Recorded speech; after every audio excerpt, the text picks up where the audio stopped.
I've always believed that marriage is like a house. You build it brick by brick with love and trust, then spend years reinforcing the foundation. But what happens when one of those bricks starts to loosen? What if you notice it too late?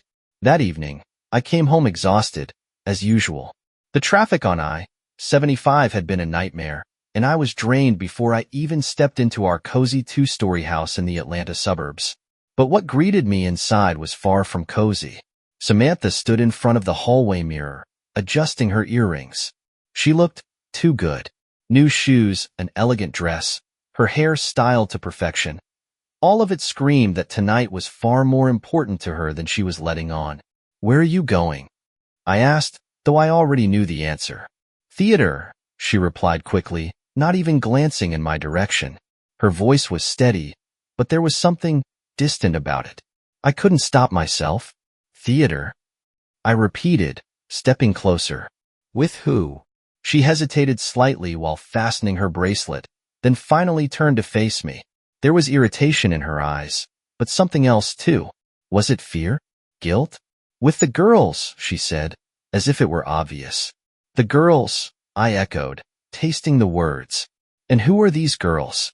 Why haven't I ever met them?" She sighed, tossing the bracelet into her purse. "Paul, we've been over this. It's just a night out with friends. Can you relax for once?" But I couldn't. Something inside me was twisting into a knot. It wasn't anger, and it wasn't jealousy. It was suspicion, eating away at me from the inside out. "Samantha," I said, crossing my arms. "You're acting strange. You come home late, leave without explanations. And tonight, you're dressing up like you're going on a date, not to the theater." Her eyes narrowed, and I knew I'd struck a nerve. "Are you serious?"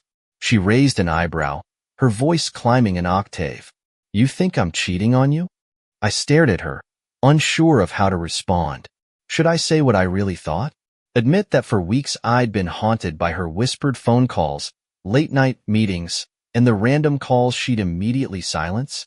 "Paul, you're being paranoid," she went on, grabbing her purse. "I'm tired of your control. Maybe you should take a look at yourself. Maybe you should stop pretending everything's fine." I shot back, my voice rising as I struggled to hold it in. "Look at us, Samantha. Don't you think we're falling apart?" "You know what?" She spun around to face me. "Maybe we're falling apart because you're suffocating me with your lack of trust." She snatched her keys off the table and started toward the door. "You don't get it, Paul," she said over her shoulder.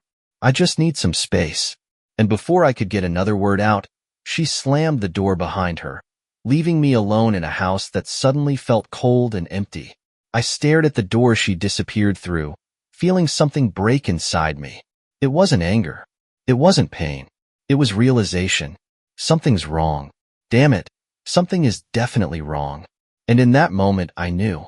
I couldn't just sit and wait anymore. I woke to the harsh sunlight streaming through the blinds in our bedroom. The clock on the nightstand read 7:45 a.m. The bed beside me was empty and perfectly made. Samantha hadn't come home last night. My first feeling was worry. Then came the anger. I'd called her nearly 10 times during the night, sent multiple messages. Nothing. I even considered driving to the Fox Theater, but I stopped myself. I didn't want to look like a complete fool if she was really there. The sound of keys turning in the lock snapped me out of my thoughts. The front door slammed shut, and my heart started racing. Samantha appeared in the bedroom doorway. Her hair was disheveled, her makeup smudged, her eyes red and tired like she hadn't slept at all. She was still wearing the same dress from the night before, though it now looked like it had been through a battle. "Good morning," she said nonchalantly, tossing her purse onto the chair. Her voice was hoarse, and even from across the room, the smell of wine and cigarettes hit me like a wave. "Good morning." I stood up, trying to contain my frustration. "Do you even know what time it is?" She rolled her eyes and headed toward the bathroom. "Paul, don't start. My head is killing me." "Don't start?" I echoed, following her. "You didn't answer my calls all night. Did it even cross your mind how I felt?" She turned on the faucet, splashed water on her face, and looked back at me. "I did think about you," she said irritably. "That's why I didn't answer." "What?" I frowned, struggling to process her words. What the hell does that mean? She dried her face with a towel and leaned against the sink, staring at me through the mirror. It means I wanted to teach you a lesson, she said, as if it were the most logical thing in the world. You're constantly nitpicking, controlling me like I'm a child. I thought it'd do you some good to worry for a change. My face burned with anger. Are you serious? You thought the best way to deal with my so-called nitpicking was to disappear all night? She shrugged and turned away, taking off her earrings. We went out after the show, had some drinks, hit a bar. Time just got away from us. A bar? I asked, feeling the rage boil inside me. Where? Downtown, she said casually. Do you really think I remember the names of all the places we went? Samantha. I raised my voice, and she turned to face me. You come home at 7 in the morning, looking like this, and expect me to just believe you? She crossed her arms, her eyes narrowing. And I suppose you expect me to give you a detailed report of every minute of my life? I stood there in silence for a few seconds, clenching my fists to stop myself from shouting. No, I said finally. I just want the truth. She scoffed, shook her head, and brushed past me back into the bedroom. The truth is, you're suffocating me, Paul. Maybe if you trusted me even a little, we wouldn't have to have these conversations. She kicked off her shoes, collapsed onto the bed, and closed her eyes like the conversation was over.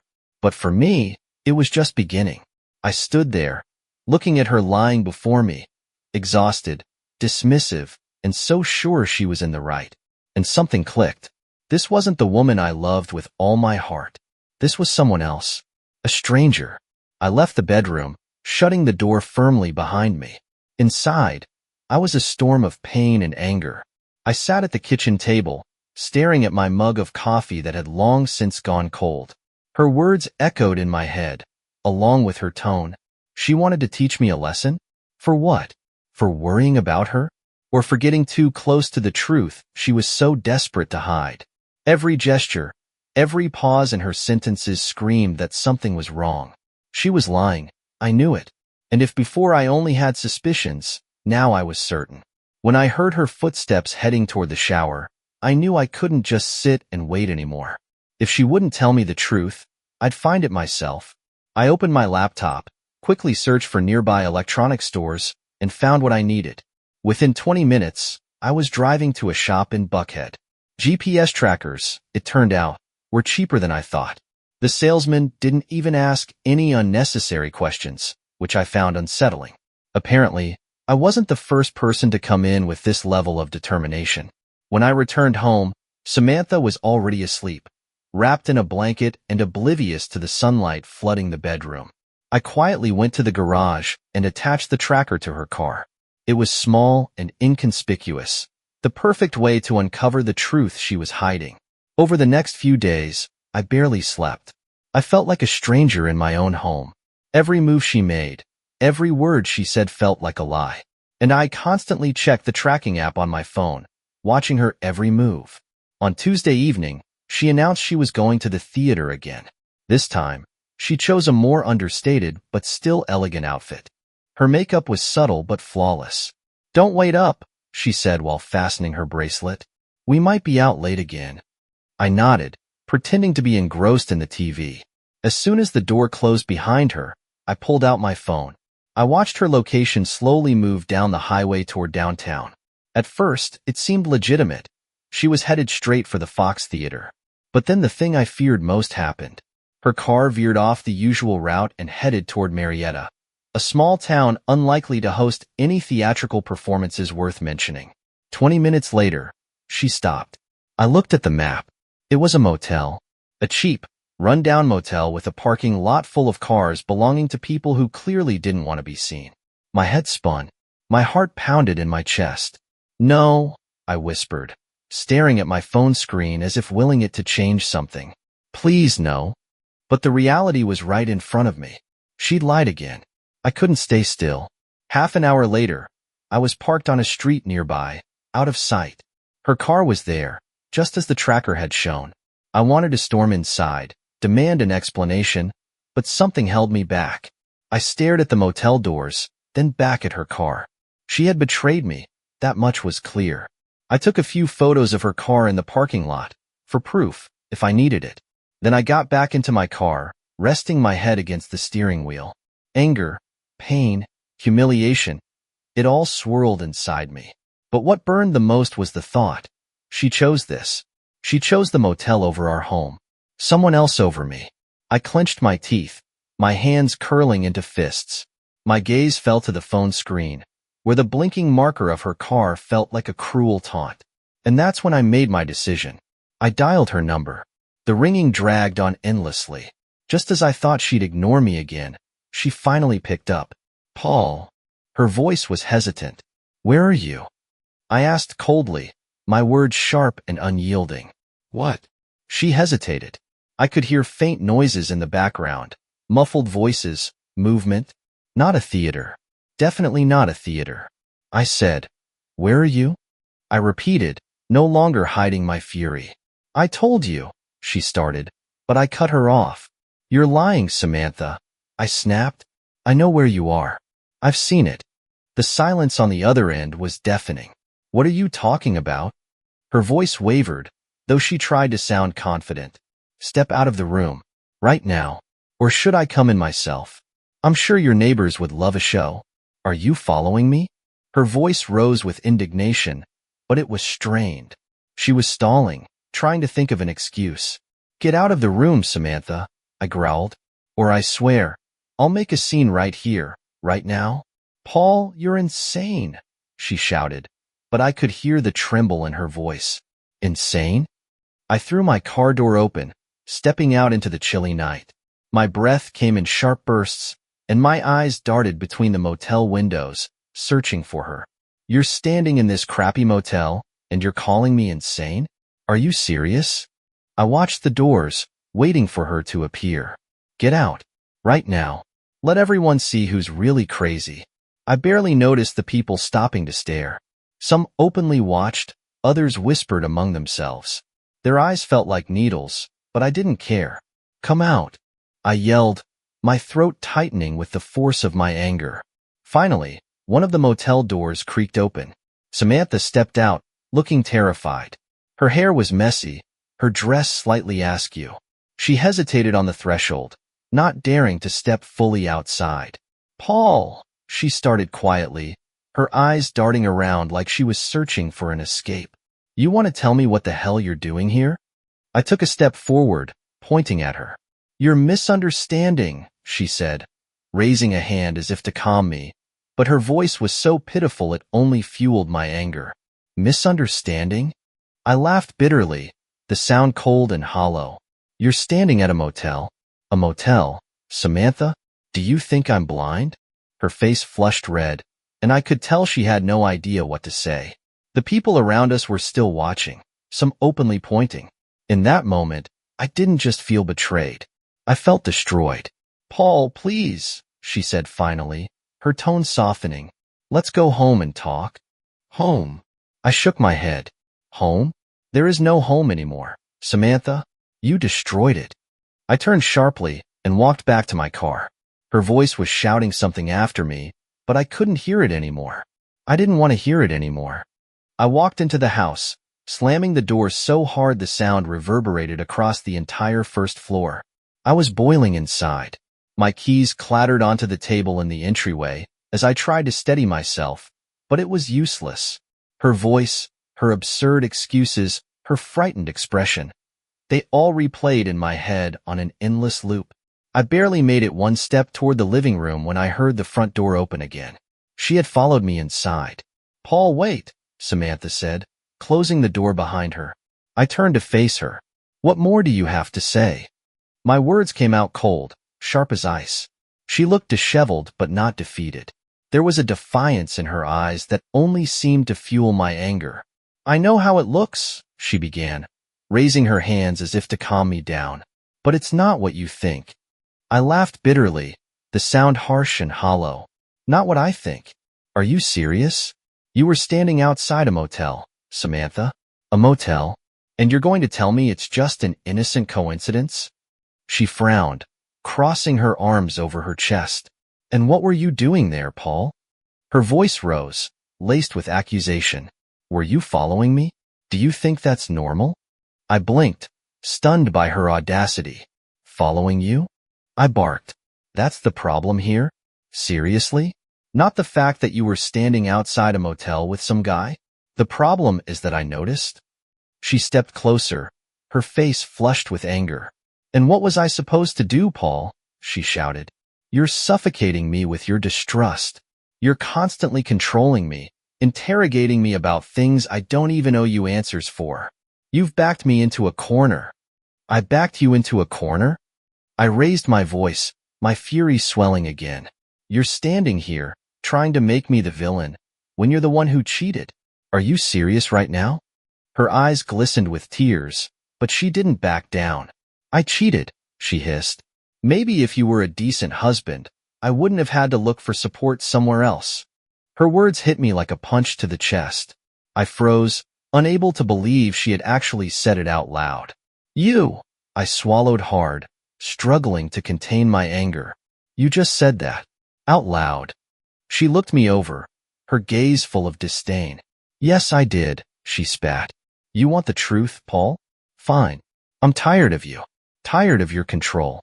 Tired of your constant suspicions. You don't give me a moment to breathe. I stared at her, feeling something inside me crack. You can't even admit your guilt, I said quietly but firmly. You're not even trying to explain why you were there. All you're doing is blaming me. She turned away, rubbing her temples as if trying to calm herself down. Paul, I don't want to talk about this right now, she muttered. It's too late for that, I shot back. You already had that discussion in the motel room. Or was that my fault too?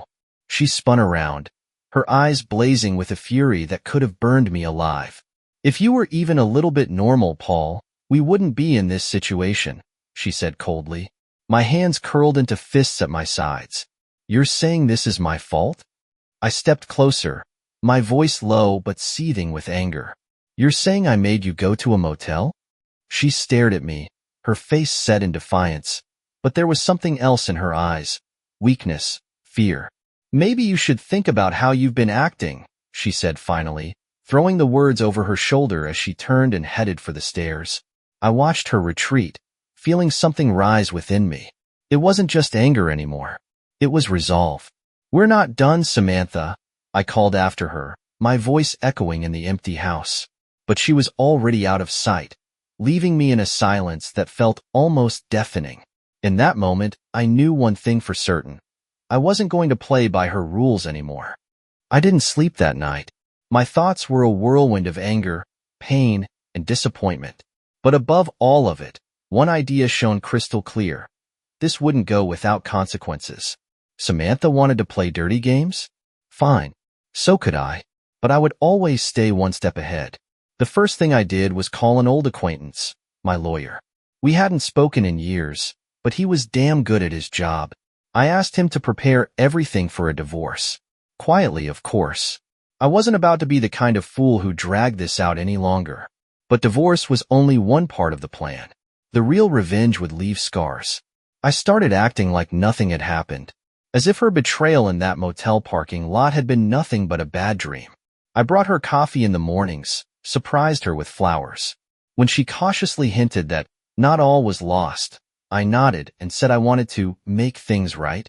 You know, Paul, she said one evening as we sat on the couch, I'm not sure if we can get through this, but I'm glad you're trying. I nodded, meeting her gaze. Of course, sweetheart. Anything for us. In reality, I was laying the groundwork for my final act. I uncovered everything, not just where she had been, but who she had been with. I hired a private investigator who worked quickly and efficiently. Photos, dates, addresses, I had it all, including her text messages with her so-called perfect lover. But gathering evidence wasn't enough. I wanted to make sure her web of lies unraveled in the most devastating way possible. I rented out a private room at a restaurant, not just any restaurant, but a luxurious one. I told Samantha it was for a fresh start. Naturally, she believed me. After all, I had been the perfect husband for the past few weeks. I invited her friends, our mutual acquaintances, even her parents. When she walked into the room, everything was picture perfect. Champagne, hors d'oeuvres, candles. She looked stunning, like she was about to be crowned queen of the evening. "Paul, this is amazing," she said, wrapping her arms around me. "You deserve it, sweetheart," I replied with a smile. The evening began smoothly. Cheers, laughter, conversations. I waited for the moment when everyone was relaxed. Then, I raised my glass. "I'd like to say a few words," I started. The room quieted, and everyone turned their attention to me. Samantha smiled, lightly touching my hand. "These past few weeks have been difficult," I continued, "but I'm glad we've managed to overcome them." I looked at her, then shifted my gaze to the guests. "However, I think it's time to share something important with all of you." I pulled out a small remote and pressed a button. The screen, which had been displaying serene landscapes, flickered and changed. Photos appeared. Samantha at the motel. Samantha with her lover. The messages they had exchanged. One by one, they flashed across the screen, exposing everything to her friends, her parents, and our mutual acquaintances. A heavy silence blanketed the room. This isn't," she stammered, her voice trembling, her face pale. "No need to explain, sweetheart," I cut her off. "They can see everything for themselves." I let the pause hang in the air, savoring the moment. "By the way, the restaurant's been paid for," I added casually. "So, please, stay and enjoy the evening. As for me, I think I'll head out." I set my glass down, glanced at her face. Shock, horror, panic, and turned to leave. "Paul, wait!" she cried, but I didn't even look back. When I stepped outside, the crisp night air felt impossibly fresh. The next morning, my phone wouldn't stop ringing. Call after call, friends, acquaintances, people who were at the dinner that night. Most of them were in shock. Some tried to console me, others wanted to know if it was all true. But there was one call I had been waiting for. Samantha's father, Mr. Harper. "Paul, what the hell was that circus last night?" His voice was sharp, but I could hear the concern behind it. "It wasn't a circus, Mr. Harper," I replied calmly. "It was the truth." I told him everything. How Samantha had been unfaithful, how I had gathered evidence, how long I had endured her lies. I spoke slowly, emphasizing every detail, knowing it would hit him the hardest. Mr. Harper was a man of honor, and now he had to face the fact that his daughter had sunk so low. There was a long silence on the other end of the line. "Paul, I don't even know what to say," he finally breathed. "I'm sorry you went through this, but why did you make it so public?" "Because she deserved it," I said firmly. "She needed to feel even a fraction of what I felt." He didn't respond immediately, but I could tell my words had landed. I knew that if her parents turned their backs on her, it would be the most devastating blow of all. Samantha was home when I returned. She sat on the couch, her hair a mess, her eyes red from crying. An empty wine glass sat on the coffee table. She'd clearly tried to drown the shock in alcohol. "Paul," she began the moment I walked in, her voice raw. "What have you done?" I ignored her, walking past her to the bedroom and starting to pack my things. "Paul, do you even understand what you've done?" Her voice cracked as she followed me, her steps quick and sharp. "You've ruined everything. Everything." "I ruined it?" I spun around to face her, and she froze. "I ruined it? You were standing at a motel with another man. You lied to me for weeks, and now you're telling me I ruined everything? You could have just talked to me," she screamed. "You could have tried to save us." I laughed, a bitter, cold laugh. "Save us?" I repeated, walking to the coffee table in the living room. "Do you think there's anything left to save?" With that, I threw the divorce papers onto the table. She froze, staring at them like they were a death sentence. "Paul!" Her voice softened, almost pleading. "It's over, Samantha," I said coldly. "I'm leaving, and I suggest you start packing your things. This house won't be yours for much longer." "You can't do this," she cried, her face twisting in desperation. "I can," I replied calmly. "You gave me everything I needed to make this legal." I zipped up my bag, slung it over my shoulder, and headed for the door. She ran after me, grabbing my arm. "Paul, please, don't go," she begged, her voice hysterical. We can fix this. I looked at her, at the face I had once loved. But now, all I could see was deceit. Fix yourself first, I said, and walked out the door.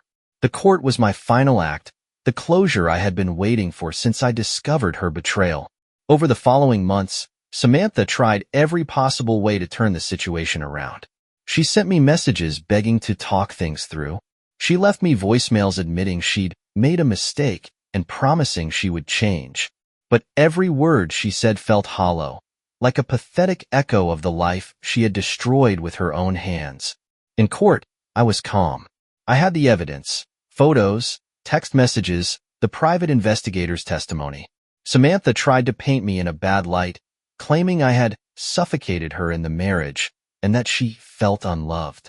But her words were laughable, especially in the face of the evidence. The judge listened to both sides, but the outcome was clear from the start. The divorce was finalized in my favor. The house was mine, and she walked away with nothing but the personal belongings she had managed to pack. After the court ruling, Samantha tried to mend things with her parents. She showed up at her father's house with a suitcase, standing on the doorstep until he finally came out. "Dad, please let me in," she pleaded, tears streaming down her face. "I've realized everything. I've made mistakes. I have nowhere else to go." Her father stood there, silent, for what felt like an eternity. There was something cold and distant in his eyes, something she had probably never seen before. "You know," he said finally, "I was always proud of you, always thought of you as my smart, strong daughter. But what you've done, it's not just a mistake. It's betrayal, not just to Paul, to all of us." "Dad, please, I can fix this," she cried, reaching for his hand. He pulled his hand away with surprising firmness.